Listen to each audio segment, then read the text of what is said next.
สำบายดีสบายเลยก่อนกระมูลตุกกระมูลโลยจิมกลวิดีโอกี้กับมาวิดีโอตอนมาแก้วไว้แต่เมืองลาวเนาะซึ่งว่ามาแก้วกับโอกาสดอรวมงานเนาะบุญกระกุมอมแฟนเมืองไส้แข่งอุดมไส้แล้วก็มือที่แม่แก้วรอดนี่นะคือมือวันที่26เดือน12 2024รอดปุ๊บก็คณะบ้านเนาะทางในบ้านแล้วก็ไอดวงตาตะวะเนาะที่ว่าหับต้อนอย่างดีแล้วก็จะมีการสุขวัญให้ทางแม่แก้วกับทีมงานที่มาจากอเมริกาแดและพี่น้องเขามาจากล่วงน้ำทาและบอกแก้วน้ำไซแดเนาะนี่ก็จะเมอป้ายโลโก้เด็กอย่างโอ้ยเสรเองเด้แม่แก้วขนาดเก็บภาพเด็กมากโอ้แต่ว่าอันหนึ่งคือลายจะลองเมอโลดโซโอกี้ก็จะเมอภาพบางส่วนเนาะโอกี้ก็จะเมอโคซกเนาะไอดวงตาระวายที่ว่าเพิ่นก็เมอผู้คณะกรรมการจัดงานแล้วก็เมอพิธีกรแล้วก็เมอผู้ที่ว่าประสานงานมักแนวเนาะโอเคก็จะมาแม่แก้วเนาะประโอมเปห้องในบ้านเนาะโอเคห้องในบ้านที่ว่าเขาเจ้ากับอาการหมอบใบยอแล้วก็เมื่อศิลปะวรรณคดีโอ้ยมากแนวแจ้งเรื่องเปลี่ยเลยสำหรับวันที่26มาแก้วยอมรับว่า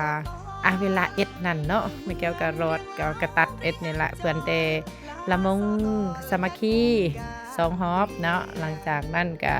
แม่แก้วเปิดทีมงานก็สิน้องบอนยอเนื่องจากว่าอีกเสียการเดินทางไปลองล่วงน้ำทางตัวมือกระตามเนาะขอโทษขออภัยเด้อมือกล้องเฮาก็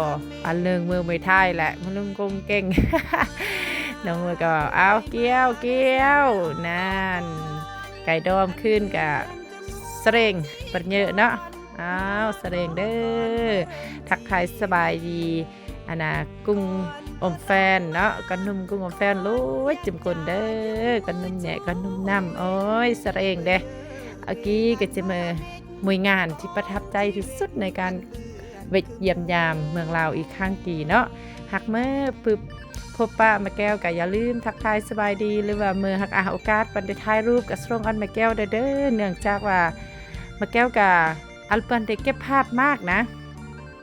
โทรศัพท์ก็จักก็จะมาไปแต่สงสัยก็จะมาย้อนตื่นเต้นนั่นเบ็ดกับเปิ้นแน่ใจเนาะถ้าเอ็ดไก่แบตเตอรี่โลดไก่ยืมโทรศัพท์ย่อไก่ยาทายเอ็ดไก่นะเพราะฉะนั้นแม่แก้วไก่ซอกรูปที่จะไปจูFacebook เนื่องซาอัลกุนมากท่านเมื่ออันเมื่อหักรูปภาพถ่ายรวมหรือถ่ายเดียวเพื่อนได้ยอดทักทายเนาะกระเดิก FC กุ้งอมแฟนก่อนแฮมเจก่อนบางคนกับตาอย่าเฮิบซาโอ้ยมาแก้วมือ FC มาแก้วเด้อกะอันมือรูปมาแก้วกะเลือดส่งเลือดลงส่งไก่อันดอมอันยิงประโยชน์แต่เด้อเมื่อกี้ก็จะมาโมนิกาเปิดมาปรีเนาะที่ว่าอีกการมอบรางวัลอันกุ้งเอ็ดแย่แล้วก็อีกเพื่อนเตอันของควันวรรณคดีที่แท้ก็โอ้ยเสียดายโอ้ยคิดฮอดเด้น่ะนายยิ้ม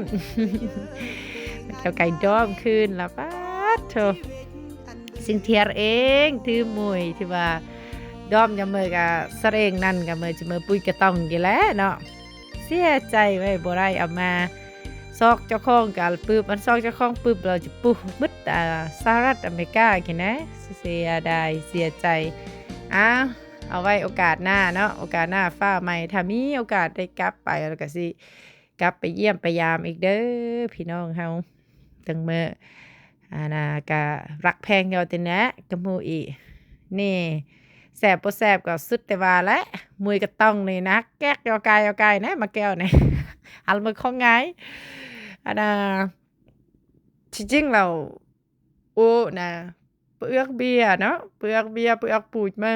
แต่ว่าปุยกระต้องนี่ number 1เลยเนาะเอือกยอมรับว่าเอือกปุยกระต้องโอเคก็สิตอมติดท้ายรูปวรรณคดีเนาะของกุ้งกระนุ่มอมแฟนโอ้ยแจ้งเรื่องคนเปลี่ย ขอโทษเด้อถ้าว่ารูปเกิดไปแจ้งหรือว่าเกิดตัดหั้นน่ะเกิดเป็นย้อนอันน่ะแอปที่แม่แก้วตัดต่อกี่แด้และเนื่องจากว่าเหมือนเรานี่แหละมือก็นี่น่ะโทรศัพท์แม่แก้วน่ะด้วยจิตื่นเต้นนั่นเบกหรือว่าเลอะสะเนียมนั่นเบกlà tạm bích tại cũng lợ thân mớ โอ๊ยตึงมื้อก็ขออันจกเลยเด้อขอบใจทางคณะบ้านที่ต้อนรับอย่างอบอุ่นแล้วก็สุดอกสุดใจในวันที่26เดือน12 2024ทางคณะบ้านแล้วก็ทางอ้ายดวงตาเนาะก็จะจือจำบุญคุณตลอดไปแล้วก็ฮักแพงกันมีหยังก็คอยปรึกษาโอ้ล้มกันเนาะอันนี้ก็จะเป็นสาวๆเนาะขอถ่ายรูปนำอ้ายดวงตาเนาะ ถ้ามีโอกาสมือใหม่ฟ้าใหม่ก็สิขอกลับไปเยี่ยมยามแม่แก้วก็ได้ต่างหน้าอาณาพี่น้องอยู่อเมริกาเนาะบางส่วนที่ว่าเขาเจ้าได้ฝากเงินไปสนับสนุนกับงานบุญกระในครั้งนี้แล้วก็ทางบ้านก็ได้มีการมอบใบย่อๆให้กำลังใจกลับคืนมาแม่แก้วก็ได้เป้กลับมาให้เขาเจ้าแล้วโอเควิดีโอนี้ก็ส่ำนี้เด้อขอบใจขอบอกขอบใจ ขอให้ทุกคนโชคดีเลอะ